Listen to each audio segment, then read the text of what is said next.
నారాయణాయ అన్నమాచార్య భావనా వాహిని 1983 నుండి స్వచ్ఛందంగా చేస్తున్న సేవ మీ అందరికీ తెలిసిందే. భక్తి సంగీతం ద్వారా భావ కాలుష్య నివారణ అన్న ముఖ్యోద్దేశంతో ఈ సంస్థ పనిచేస్తోంది. ఈ సంస్థ ముఖ్యోద్దేశంలో భాగంగా, కార్యకలాపాల్లో భాగంగా తందనాన పేర అన్నమాచార్య అంతర్జాతీయ సంగీత పోటీలను నిర్వహిస్తున్నాము. డిసెంబర్ 20న అన్నమయ్యపురంలో అన్నమాచార్య భావనా వాహిని ఆ గ్రాండ్ ఫినాలే నిర్వహిస్తోంది. అంతకు ముందుగా వచ్చిన మాకు వీడియో ద్వారా మేము ఆహ్వానించాం వాళ్ళను. ఎంట్రీస్ వచ్చాయి. దాదాపుగా 700 ఎంట్రీస్ వచ్చాయి.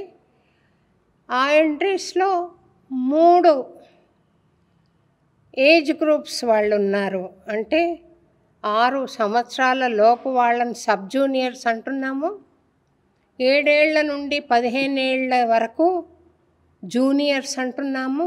15 ఏళ్ల నుండి పైబడ్డ వాళ్ళు అంటే 16, 17 నుండి సీనియర్స్ అంటున్నాము. ఈ 3 గ్రూప్స్ ఏజ్ గ్రూప్స్ నుండి ఎంట్రీస్ మాకు వచ్చాయి. మేము వాటిని ప్రఖ్యాత సంగీతకారులకు పంపించి, నిష్ణాతులైన వారికి పంపించి, వారిలో నుండి 9 మందిని ఎంపిక చేస్తాము. ఆ 9 మంది అన్నమయ్యపురం వస్తారు. ఇక్కడ డిసెంబర్ 20న సాయంత్రం 6 గంటలకు అన్నమాచార్య సంకీర్తనలను ఆలపిస్తారు. అప్పుడు వచ్చే ముఖ్యమైన సంగీతజ్ఞులు ఎదురుగుండా పాడతారన్నమాట.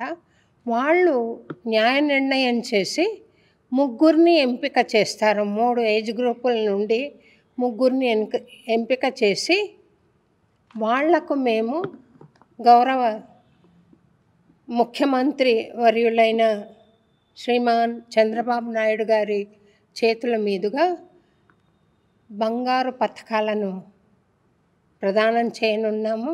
అమరావతిలో అది జరుగుతుంది. ఈ బంగారు పతకాలను గౌరవనీయులైన శైలజా కిరణ్ గారు, మార్గదర్శి చిట్ ఫండ్స్ అధినేత్రి, ఆమె స్పాన్సర్ చేశారు. 3 ఏజ్ గ్రూప్స్కి కూడా గోల్డ్ మెడల్స్. వారికి ఈ ప్రెస్ మీట్ ద్వారా కృతజ్ఞతలు తెలుపుతున్నాను.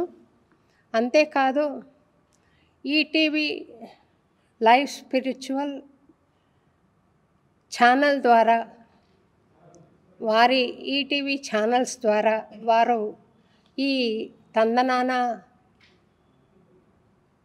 పోటీలకు ఇస్తున్న ప్రచారం చాలా గొప్పది. అందుకు కూడా వారికి నేను అనేక ధన్యవాదాలు తెలుపుతున్నాను. అంతేకాదు, గౌరవనీయులైన సుబ్బారావు గారి ఇనిషియేటివ్తో తానా అన్న అమెరికా ముఖ్య సంస్థ మాతో సహకరించి మాతో పాటుగా ఈ తందనాన పోటీలను నిర్వహించడానికి అంగీకరించారు. ఈ యావత్తు కార్యక్రమానికి కూడా తమ సేవలను స్వచ్ఛంగా ప్రోగ్రామ్ డైరెక్టర్గా అందిస్తున్న జ్యోత్స్న గారిని కూడా నేను అభినందిస్తూ కృతజ్ఞతలు తెలుపుతున్నాను ఇద్దరికీ.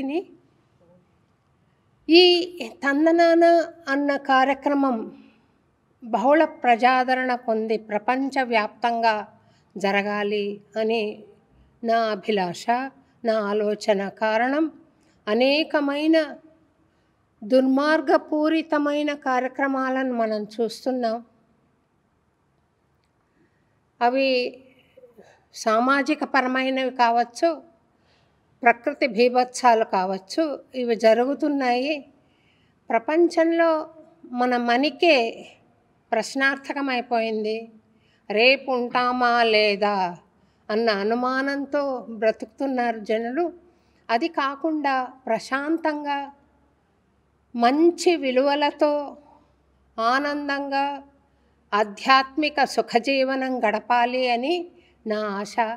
అందుకు అన్నమాచార్య సంకీర్తనలను మించిన సాధనలు లేవని కూడా నేను తెలుసుకున్నాను. ఎందుకంటే ఆయన భావార్థము ఒకసారి మనం గమనిస్తే సంకీర్తనల్లో చాలా విశాల దృక్పథంతో రాశారు. భగవంతుడంటే ఒక విగ్రహం మాత్రమే కాదు, ప్రపంచంలో విశ్వంలో అణువణువు వ్యాపించిన చైతన్య శక్తిగా ఆయన మనకు తెలియజేశారు.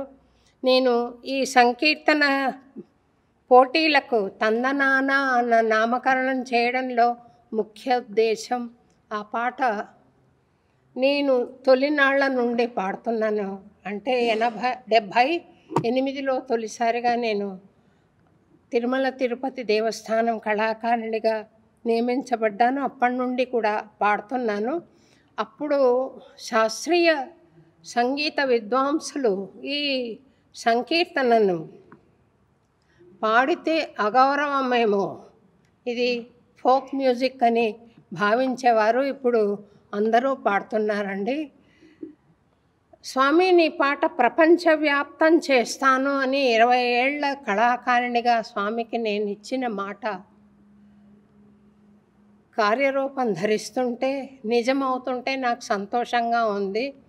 కేవలం పాడడం మాత్రమే కాదు, అందులోని భావాన్ని తెలుసుకుని ఆచరించాలన్న ఒక దృక్పథంతో ఈ తందనాన కార్యక్రమం భావి తరాలకు కూడా స్ఫూర్తి నింపడానికి, ముఖ్యంగా యువతరంలో స్ఫూర్తి నింపడానికి మేము నిర్వహిస్తున్న కార్యక్రమం ఇది.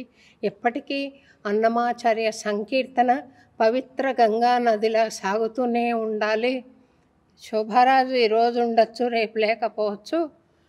ఎంతోమంది శోభారాజులు తయారై ఈ కీర్తనలు పాడుతూనే ఉండాలి అన్న సత్సంకల్పంతో ఈ కార్యక్రమం నిర్వహించడం జరుగుతోంది. ఈ డిసెంబర్ 20న జరిగే కార్యక్రమానికి పూజ్యశ్రీ చిన్నజీయర్ స్వామివారు దయతో ముఖ్య అతిథిగా వేంచేయడానికి అంగీకరించారు. వారికి అనేక ధన్యవాదాలు, పాదాభివందనాలు తెలియజేస్తూ, మీరంతా కూడా ఆ రోజు వచ్చి ఈ కార్యక్రమాన్ని అంతకు ముందుగా కూడా మీరు చాలా ముందుకు తీసుకెళ్లే ప్రయత్నం చేయాలని, చాలా ప్రచారం జరిగి యువతరమంతా అన్నమాచార్య కీర్తనలు పాడి వాటిలోని తత్వాన్ని ఆకళింపు చేసుకొని అనుసరించే విధంగా వాళ్ళు ఆలోచన చేసే ప్రయత్నం మీరు కూడా మా కూడా చేయాలని మీ అందరికీ వినతి చేస్తూ సెలవు తీసుకుంటున్నానండి.